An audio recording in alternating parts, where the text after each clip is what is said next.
Et nous retrouvons, oui, Landry Salanon pour nous aider à apprécier ce qui fait l'actualité ce jour-ci. Landry Salanon, bonjour. Bonjour, Joël Etonji. Alors, avec nos confrères, est-ce qu'il y a du nouveau? Oui, du nouveau, hein. En tout cas, pas grand-chose à se mettre sous la dent. Sinon, cette guéguerre, ou j'allais dire, cette polémique relative toujours à la non-obtention, à la non-délivrance du récépissé du parti au parti USL, voilà, dont le président d'honneur Sébastien Germain Adjavon, avec ses répliques, et notamment la réponse du porte-parole du parti, donc Mabalo, au ministre de la Communication, qui était donc sur aux médias, évidemment à l'étranger, pour donner, en tout cas selon lui, les raisons qui poussent ou qui bloqueraient la délivrance pour l'heure, disons, du récépissé du parti USL.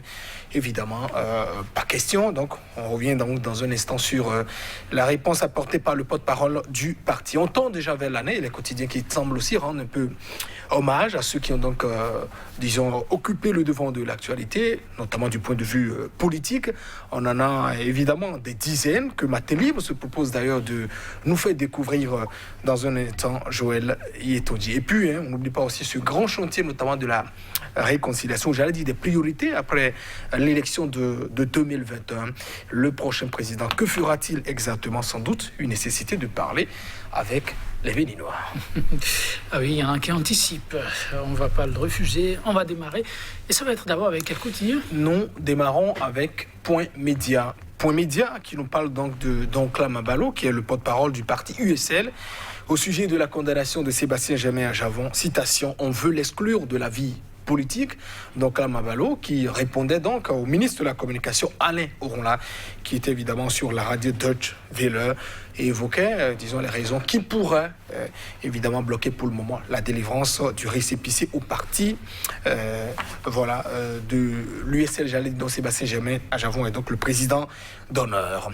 Après l'obtention de leur récépissé, voilà, eux ils sont donc aux anges. Il s'agit du parti Les Démocrates. Le parti les démocrates lancent leur offensive depuis Parakou, c'est ce que nous dit toujours le journal Point Média.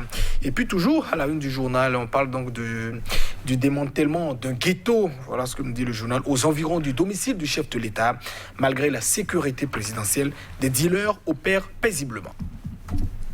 Actu Express semble donc anticiper un peu entre légalité et puis légitimité. Le président de 2021 doit se réconcilier avec le peuple souverain. Voilà ce que dit donc le journal. Au-delà des engagements et des actes concrets de décrispation sociopolitique, un scrutin véritablement inclusif pour conjuguer le spectre pesant des lendemains incertains sur le Bénin. Et toujours le journal Actu Express qui parle, disons, de ses potentiels candidats. Retour aux bonnes mœurs, voilà, d'éthique et de la morale politique. Aïvo Kérékou et puis Tossou sont donc les espoirs de tout le peuple, à savoir Moïse Kérékou, Yannick Dossou, dit-il. Et puis, parlons aussi de Joël Aïva.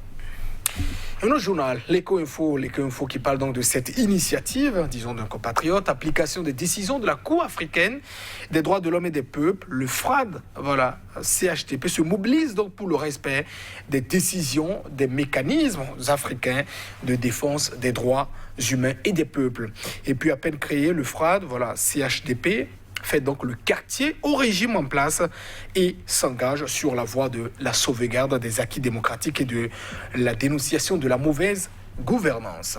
On parle aussi, disons, de cette 4e mandature de la décentralisation 2020-2026. Luc Setonji Atroko, à nouveau plébiscité, voilà, président de l'ANCB, l'Association nationale des communes du Bénin, président de la fêtière des communes. Il bénéficie de la confiance de ses pairs. C'était lors d'un congrès qui s'est donc tenu ce lundi. Et le challenge qui revient toujours sur aussi sur cette information, nouveau bureau de l'Association nationale des communes du Bénin. Les 77 maires font confiance à Luc Setonji Atroko. Malik Gomilan tient le secrétariat général, nous rappelle par ailleurs le journal. Et puis ces minutes qui s'intéressent à cette décision au niveau du secteur de l'enseignement. Interdiction des châtiments corporels à l'école, déjà des déviances dans certains collèges. Au journal de s'interroger, est-ce la meilleure solution. Et puis Matin Libre qui revient donc sur ce, en tout cas à quoi le journal qui a donc fait l'actualité en 2020, au cours de l'année 2020. Who is who? Qui est qui? Voilà, ceux qui ont fait l'année 2020 avec ces figures, ces images. Patrice Talon, Romuald Wadagne, Riket Madougou, Nicéphore Dieudonné Soglo, Boné Yahi, Luc Setondia Atroko, Alain Oronla, Moïse Kérékou, Joël Aïvo, voilà, Samo Seydou Adambi, Komi Kouché, Guido Soumitokwe, le procureur Mario Metonou, Malik Gomina, Sabi Sira Korogone, Sébastien Jémé Javon, le procureur spécial Toboron, et sans oublier également un autre homme de l'ombre, Olivier Bocor.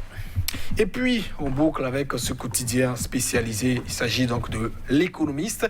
L'Économiste qui nous parle donc de rapport sur le développement humain 2020. Le PNUD appelle donc à un sursaut pour sauver la planète.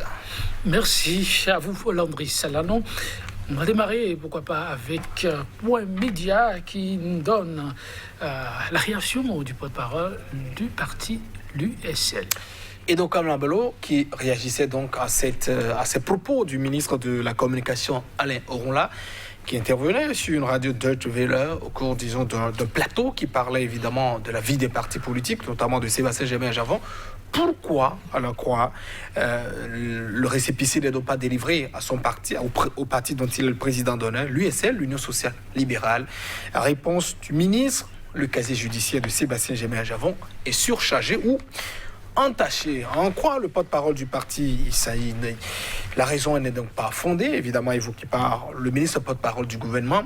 Pour donc on veut exclure, voilà, Sébastien Jémé Javon de la classe politique. Allusion faite évidemment à ces, disons, nombreuses décisions rendues par la Cour africaine des droits de l'homme et du peuple, demandant évidemment la suppression et l'abrogation de certaines condamnations, demandant aussi qu'il soit donc réhabilité, mais levé sur ses comptes, également ceux de ses enfants, pour le moment in exécution de la part de l'État béninois. Et cela nous replonge, même si on se souvient de ce débat qui avait lieu où on demandait simplement se fondant sur cette condamnation de Sébastien Jémé Javon par la Criette, on rappelle déjà que là, en première instance, il avait bénéficié d'une décision de non-lieu. Voilà. Et puis patatras, alors que la décision était donc définitive, on voit une cour de répression qui le condamne de nouveau, disons, en marge de tous ces principes tels que nos bis idem, tels que la même affaire qui doit peut-être pas être jugée deux fois.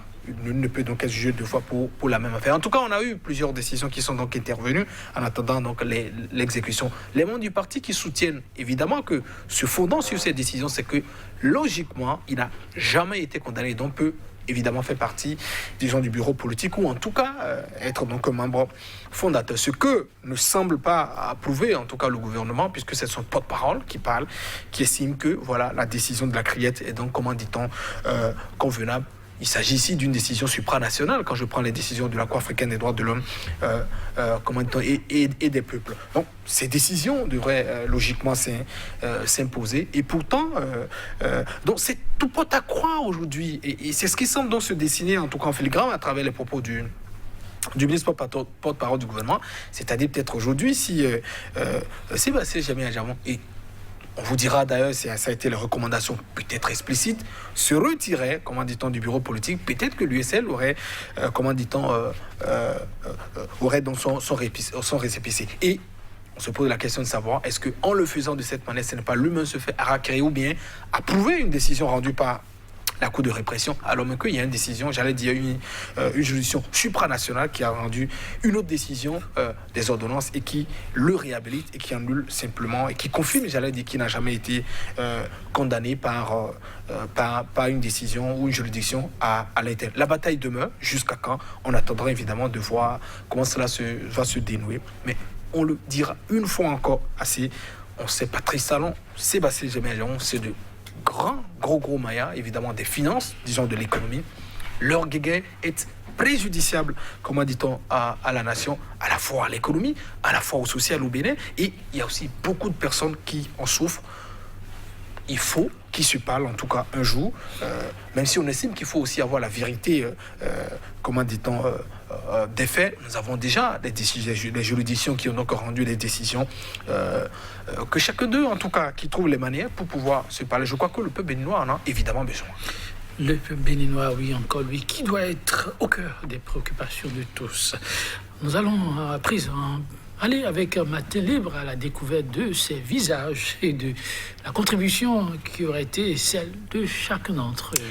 Oui, cela est devenu pratiquement une tradition pour le journal qui tente, en tout cas à la fin de chaque année, de revenir sur ceux qui ont donc fait l'actualité. Et on le rappellera, 2020 aura été donc marqué à la fois par ces communales qui ont été donc organisées à la suite de ces dialogues qu'on a donc pu observer, le long débat sur la question de la révision de la Constitution, qui est donc revenu au devant de la scène. Donc évidemment Patrice Talon, à travers sa tournée qu'on a vue, Bouniaï qui a aussi occupé le devant de la scène, Nice et Fort Dieudonné Soglo, même si on sent le patriarche de plus en plus un peu muet, en tout cas dans son silence, reste à en croire aussi son entourage qu'il est toujours, comment dit-on, un peu dans la résistance. Donc Bouniaï, on parle aussi de Bouniaï. Joël Aïvo, voilà, avec sa tournée itinérante, on en a beaucoup vu. Comme écouter aussi avec ses multiples interventions sur ce qui était donc arrivé.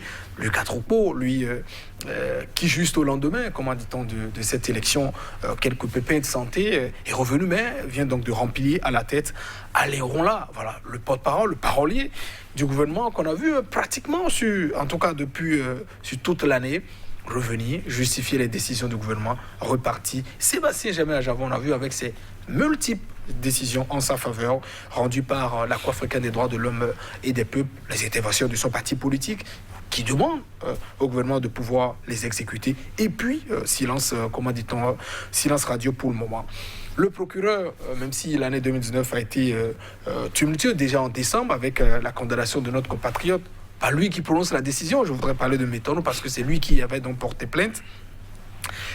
Emprisonné, c'était donc en décembre, et puis en juin dernier, je crois le 24 ou le 23, il était donc libre.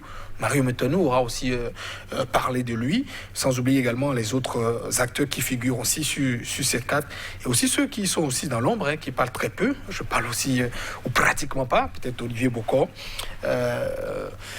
très silencieux, conseil aussi très pesant dans le système du pouvoir, de la rupture, Samoussi Edouard Nambi, et aussi les autres acteurs. Matelib qui tourne donc sa manière pour rendre évidemment hommage à tous ces acteurs. On me traiterait peut-être de misogyne, Ricky Amadou, qu'on a aussi vu à travers son ouvrage, et aussi sa tournée pour pouvoir vulgariser cet ouvrage qu'elle a donc pu rendre public, sans oublier également ces menaces à l'endroit aussi de certains confrères, pratiquement de pouvoir les poursuivre en justice au regard de certains actes qu'elle qualifiait donc de diffamatoires. Est-elle allée jusqu'à la fin? On verra la suite. Merci Landry Salanon. Mesdames, Messieurs, ce sera tout pour aujourd'hui. Et prochain rendez-vous, à demain.